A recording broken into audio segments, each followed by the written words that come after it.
Hi guys, welcome to Robin Hood Diaries. Glad you could join me this evening. Let's cut to it. As usual, I previewed tonight's show as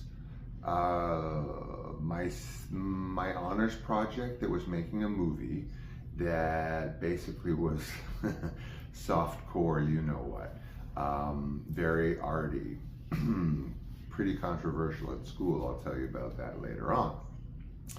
So basically, I have been passionate about films my whole life. As far back as I can remember, I've been passionate about films. Every kind of film. I used to watch the Oscars religiously as far back as like 7 years old.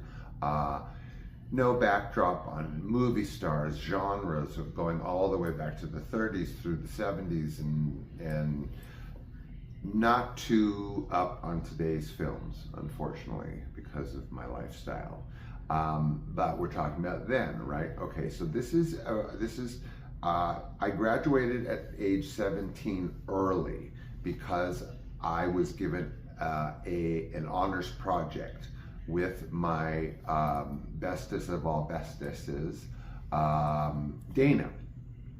So Dana and I we had studied film. Well, I mean, first of all, we connected on on so many levels, and largely film and music. Film, she knew was a passion of mine. We shared that passion. We studied at least one summer school, film theory with a gentleman by the name of Jim Hosny, who was closely affiliated with the American Film Institute and is a renowned professor. So intensely did we study film theory. And of course I was obsessed because at that time, which I'm going to parlay into tomorrow's show, I just was convinced I was going to be a film director. That was just the only option. I mean, that was just where I was headed. That's where everything was going to go. I was going to direct film. I had directed theater. I was, more than a film aficionado. I was an actor and everything. So Dana and I took an editing course at USC because I had planned to go to USC Film School. Again, more on that on the upcoming show. So it was like an editing class. We had to edit an old Jerry Lewis movie, like The Nutty Professor, I think it was, or something like that. And this is back when you had to like take celluloid and put clear tape on it and splice the scenes together and then roll it through to make sure it looks all right. Unsplice it, splice some more, and so on. Believe it or not, kids, this is how long I go back with many editors. Y'all don't do it that way nowadays. So we had taken this editing course, we had been through all this film theory, and we were presented, because of our advanced placement-ish status at high school, with the opportunity of being on honor roll for doing an honors project, a senior project. We had agreed to do a film, a full-on movie, not full length, which would have to be screened for the student body, and then you are an honor in communications and you get to leave school at least a month early. Following the presentation of your senior project. So we set out to do this film. It was about a half an hour, 25-minute film, I would say, give or take, accompanied with music, and black and white, shot on 8mm film. Just like all the big directors started out with the little 8mm cameras, yeah. So we had to have a casting session. So I had access to production offices because I worked in production left and right at that time. And so we actually had formal casting sessions. 4 characters. One was my dad. It was centered around a father and a daughter. My dad played the father. We had to cast the daughter and mystery man number 1 and mystery woman number 1. So basically the casting was everything but my dad. So we held casting for the lead actress. My dad was pushing so hard for one of his proteges Really hard for me to hire her. I did not want to hire her at all. Lenore Zann was a fairly well-known scream queen, as they call them, actresses, in the 80s. So she came, and that was it. As soon as Lenore came in, that she was even willing to do it, I was just like, forget that, forget everyone. Okay, so she was cast as the lead. My dad's the father. Then there's this gorgeous, tall, dark, and handsome, gorgeous mystery man. Well, that was an easy pick because he was one of my friends at high school. So his name was Richard. We dragged him in. He was like a no-brainer. Then we were left with Mystery Girl X. This again was part of the casting. We didn't cast for the guy. We cast for the lead actress and cast for this Mystery Girl. Mystery Girl ended up being a Clairol model, like the current Clairol hair model, or last season's Clairol model, whatever. She was perfect. The minute she walked in, I'm like, that's it, you know, classic kind of Jacqueline Smith kind of beauty. Okay, so we have all 4 characters. So we then there was outdoor location, 3 indoor locations. We basically took my house where I was living, turned the dining room into a living room, left the kitchen as it was. Then we did a huge dining room scene in Dana's house in Beverly Hills, her huge dining room. Then the exteriors were my dad's house, and the doorway was my dad's doorway in kind of a creepy area of Hollywood. So, location outside, car pulls up with the mystery people. We have everyone set, obviously the cast, we got all locked in. Entranceway, my dad's house.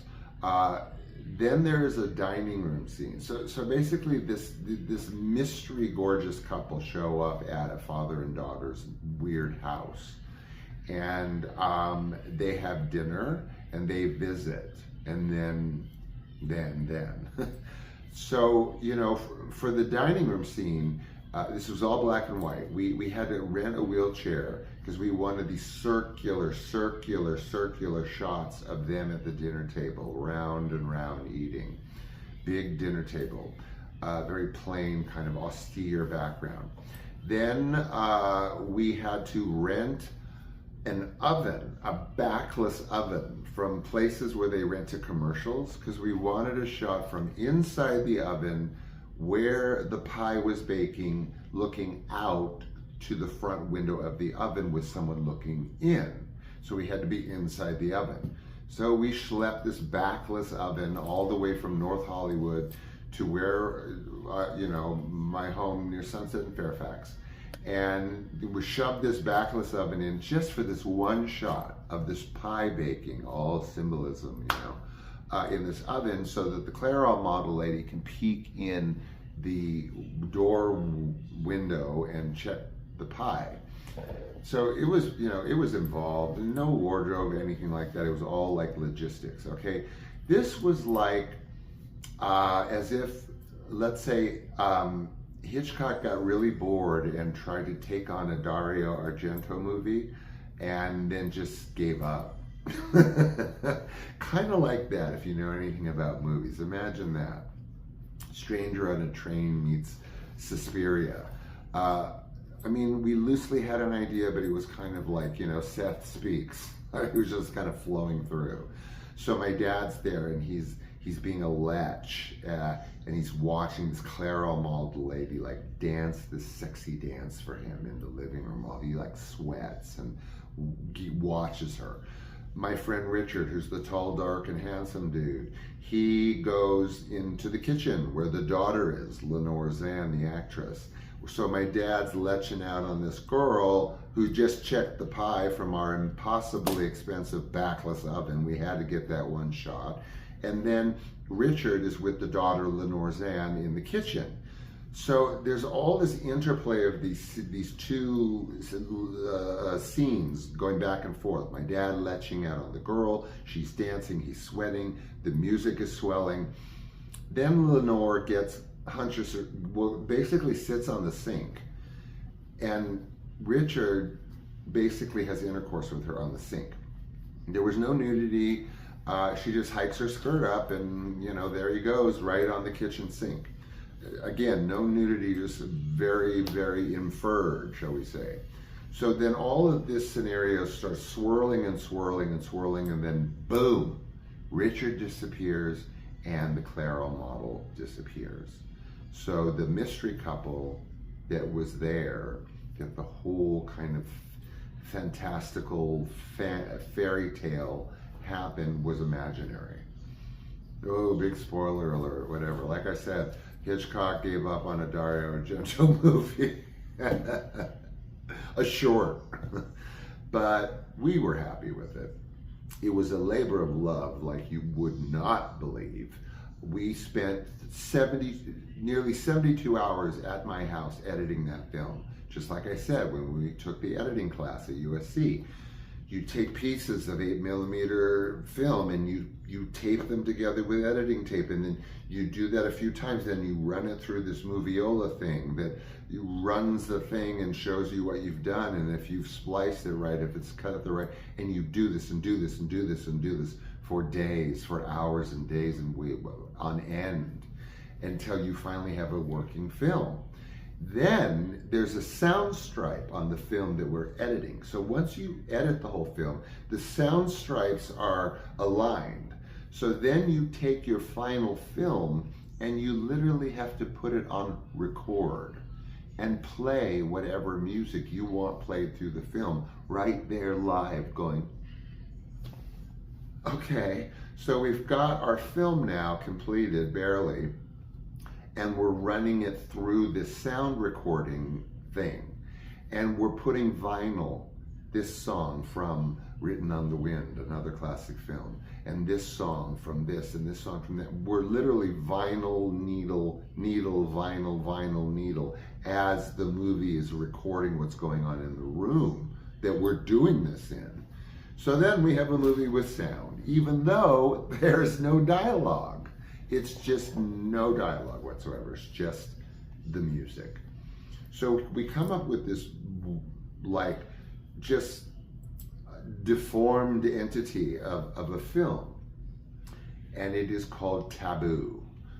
Why? I guess it's the nature of the film, or like your takeaway that it was taboo somehow. I don't know how we came up with that title. We actually took ads out for the casting session, and I remember that, and entitled it Experimental Film Taboo or whatever.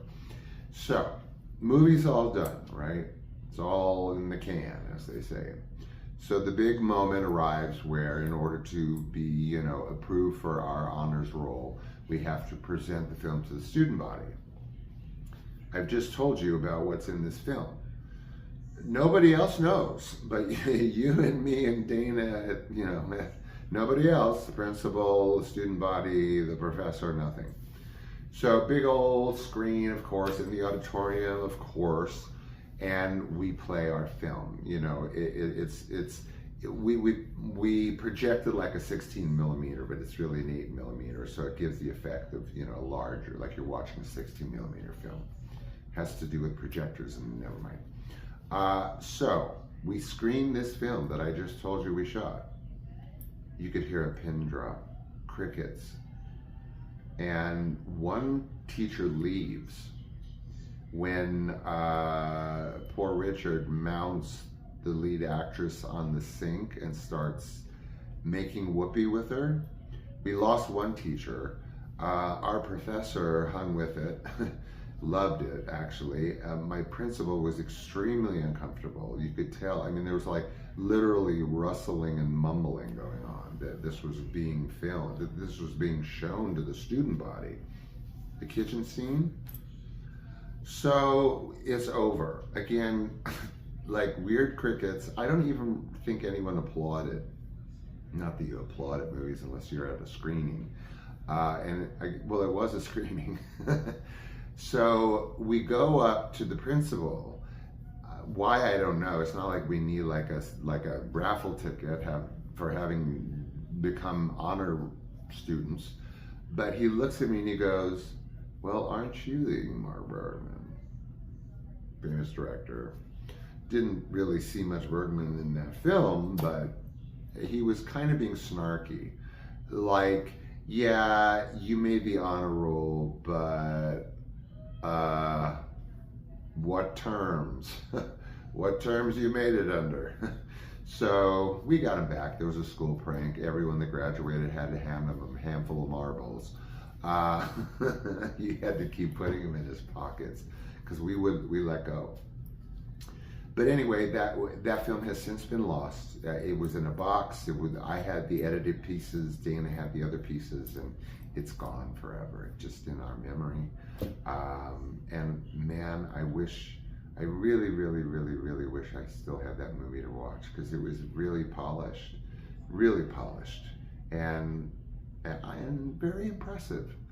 And so again, like I said, this further sort of pulled me into this sinkhole that I was going to be a film director. So we will get to that tomorrow evening.